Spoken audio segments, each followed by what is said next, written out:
স্বাগতম জনাইছো এই মুহূৰ্তৰ এটা বাতৰি দিব ওলাইছো আজি 28 বছৰৰ পাছত বাবৰি মছজিদ ধ্বংসৰ সিবিআই বিশেষ আদালতৰ ৰায় দিয়া হল য'ত আদৱানী যোশীকে ধৰি 32 জন যি অভিযুক্ত আছিল সকলোকে দুখমুক্ত কৰা হল।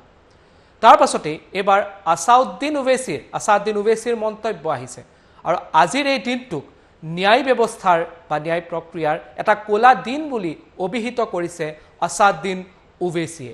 তাৰ লগতে কেইবাটাও প্ৰশ্ন উত্থাপন কৰা হৈছে আৰু উদ্ধৃতি দি কৈছে তেওঁ যে ৰাম মন্দিৰৰ যি ভাৰ্ডিক্ট আহিছিলে বা ৰাম মন্দিৰৰ যি ৰায় দিয়া হৈছিলে তাত বাবৰি মছজিদ ধ্বংস প্ৰসংগক সমালোচনা কৰা হৈছিল, কিন্তু আজি এই যি ৰায়দান দিয়া হ'ল লক্ষ্ণৌৰ সিবিআইৰ বিশেষ আদালতে যি ৰায় দিলে তাক লৈ নিজৰ অসন্তুষ্টি স্পষ্ট শব্দৰে ব্যক্ত কৰিছে আসাউদ্দিন ওৱেইছিয়ে। এই মুহূৰ্তত আমি আপোনালোকক এই বাতৰিটো আগবঢ়াইছো। ভাৰতীয় ন্যায় ব্যৱস্থাৰ বাবে এটা কোলা দিন বুলি অভিহিত কৰিছে সাংসদ আসাউদ্দিন ওৱেইছিয়ে। আজি যি অযোধ্যাৰ বাবৰি মছজিদ ধ্বংসৰ যি ৰায় দিয়া হ'ল আৰু দুখমুক্ত কৰা হ'ল তাত কোৱা হ'ল যে পূৰ্ব পৰিকল্পিত নাছিল বুলি কোৱা হ'ল ৰায়দানত। তাৰ পাছতে তেওঁ মন্তব্য কৰিছে যে যদিয়ে কোনোৱে মছজিদ ভঙা নাছিল তেন্তে যাদু কৰিছিল নেকি, এয়া মন্তব্য আসাউদ্দিন ওৱেইছিৰ।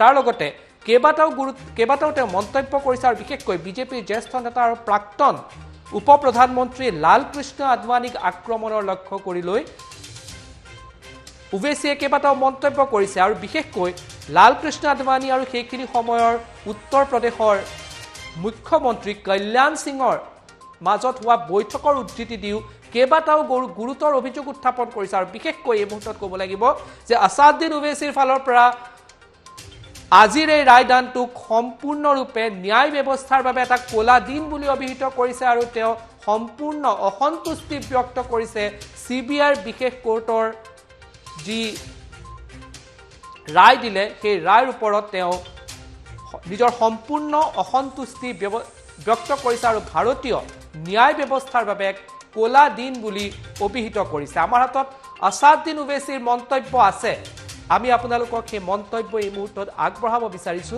যে কি ক'লে আসাউদ্দিন ওৱেইছিয়ে।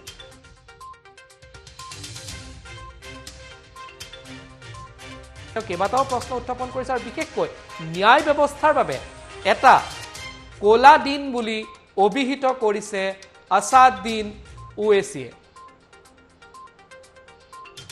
আৰু লালকৃষ্ণ আদৱানীৰ সন্দৰ্ভতো কেইবাটাও মন্তব্য কৰিছে, এই মুহূৰ্তত মন্তব্য আগবঢ়াইছো। का ये फैसला सीबीआई कोर्ट का भारत की अदालत को आज भी अटूट भरोसा है और यकीन है।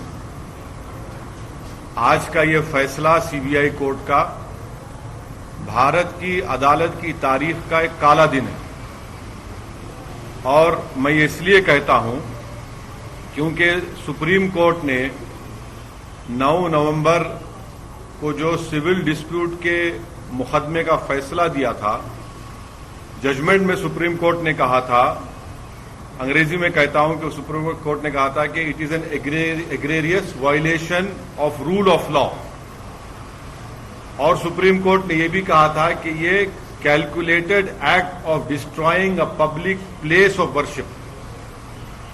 अब मैं ये समझने से कासिर हूं कि अगर सुप्रीम कोर्ट ये कहता है कि egregious violation of rule of law, तो क्या कोई जादू से मस्जिद को शहीद कर दिया गया था 6 दिसंबर को? क्या कोई जादू से वहां पर 28 और 29 दिसंबर की रात 49 में मूर्तियां रखी गई थी? क्या कोई जादू से उसके ताले खोले गए थे जब राजीव गांधी प्राइम मिनिस्टर थे? इसीलिए मैं ये कहता हूं कि सुप्रीम कोर्ट ने जो बात कही उसके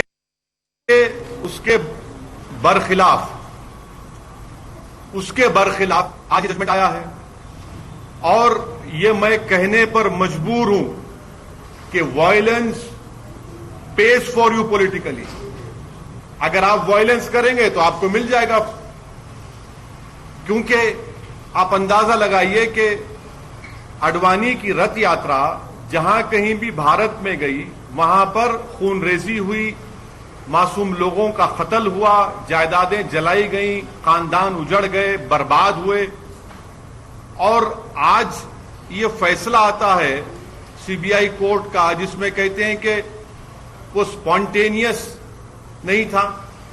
तो हम ये जानना चाहते हैं कि भाई साहब ये कितने दिन कितने महीने लगेंगे प्रिपरेशन के लिए ताकि वो स्पॉन्टेनियस ना हो। आप बताइए ना कितने दिन कितने महीने लगेंगे स्पॉन्टेनियस ना हो। क्या ये बात सच नहीं है कि उमा भारती ने कहा था कि एक धक्का और दो, बाबरी मस्जिद तोड़ दो? क्या दुनिया ने नहीं देखा कि जब बाबरी मस्जिद शहीद हो रही थी तो मिठाइयां बांटे जा रहे थे? आडवाणी, मुरली मनोहर जोशी, उमा भारती, ये सब लोग तो मिठाई खा रहे थे, खुशियां मना रहे थे। कैसा ये फैसले पे आज आप आ जाते हैं? आप आखिर पैगाम क्या देना चाह रहे? आप पैगाम क्या देना चाह रहे? पैगाम यही मिल रहा है कि वायलेंस पेज, मास वायलेंस पेज। आप अंदाजा लगाइए कि 1950 से अब तक इस मसले में मुसलमानों को इंसाफ नहीं हुआ, और आज ये फैसला आता है 28 साल के बाद। हम आज भी कह रहे हैं अगर ये मस्जिद नहीं शहीद होती तो क्या 9 नवंबर का सुप्रीम कोर्ट का फैसला आता था?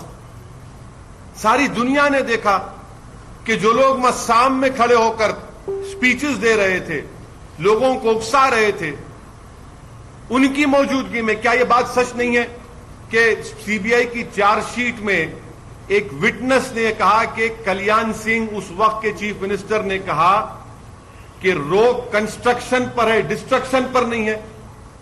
वो भी आप नहीं मानेंगे उसको? क्या सीबीआई की चार्जशीट में यह नहीं कहा गया था कि 5 दिसंबर की रात आडवाणी ने विनय कटियार के घर में साजिश रचाई? क्या यह बात सच नहीं है कि आडवाणी ने कल्याण सिंह को कहा कि उस वक्त तक आप रिजाइन मत करिए जब तक कि मस्जिद डेमोलिश नहीं हो जाती, ताकि गवर्नमेंट का डिसमिसल ना हो? क्या बीजेपी की सरकार उस वक्त की जाकर सुप्रीम कोर्ट को वादा नहीं किया था कि हम मस्जिद को बचाएंगे? यह फैसला, मुझे कहना पड़ेगा कि यह judgement satisfies the collective consciousness of Hindutva and its followers and its ideology.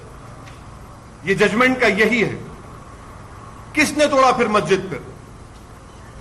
हम पूछना चाहते हैं, जब 6 दिसंबर 1992 को मस्जिद शहीद हुई थी, उस वक्त मैंने अपने आप को एक हेल्पलेस महसूस किया। मैंने अपने आप को अपने लिए एक ह्यूमिलिएशन समझा कि मैं अपनी एक शर्म महसूस हुई कि मैं अपनी मस्जिद को बचा नहीं सक रहा हूं, और आज आप ऐसा फैसला देते हैं। तो फिर आखिर इतना सब जो इन्वेस्टिगेशन हुआ, कैसा क्या हुआ? एक और बात आपको समझने की जरूरत है कि आडवाणी को हाईएस्ट सिविलियन अवार्ड दिया गया बीजेपी गवर्नमेंट तरफ से, एक्यूज हैं। तभी हमने कहा था कि देखो, मैं प्रेस कॉन्फ्रेंस कर कहा था कि आडवाणी को ये हाईएस्ट सिविलियन अवार्ड दिया जा रहा है। आज उसका नतीजा हम देख रहे हैं। उमा भारती, अच्छा आप एक और आदमी का नाम ले लीजिए, हिंदुस्तान टाइम्स में आया कि भगवान गोयल कोर्ट के बाहर कह रहा है, कोर्ट के बाहर फैसला देने से पहले कोर्ट के बाहर कह रहा है कि हां, मैं एडमिट करता हूं कि मैंने डेमोलिशन में हिस्सा लिया। वो बीजेपी में उस वक्त का नॉर्थ इंडिया का शिवसेना का चीफ था। कोर्ट के बाहर कह रहा है, और कोर्ट में जाकर कोर्ट बरी कर देता है लोगों को। तो ये मेरे लिए, बहैसियत एक भारत के मुसलमान के लिए, जो मैं 6 दिसंबर 1992 को जो मुझे एक ह्यूमिलिएशन और बेबसी जो मैं महसूस किया था, आज मैं वही महसूस कर रहा हूं। इंसाफ नहीं हुआ इस मसले में।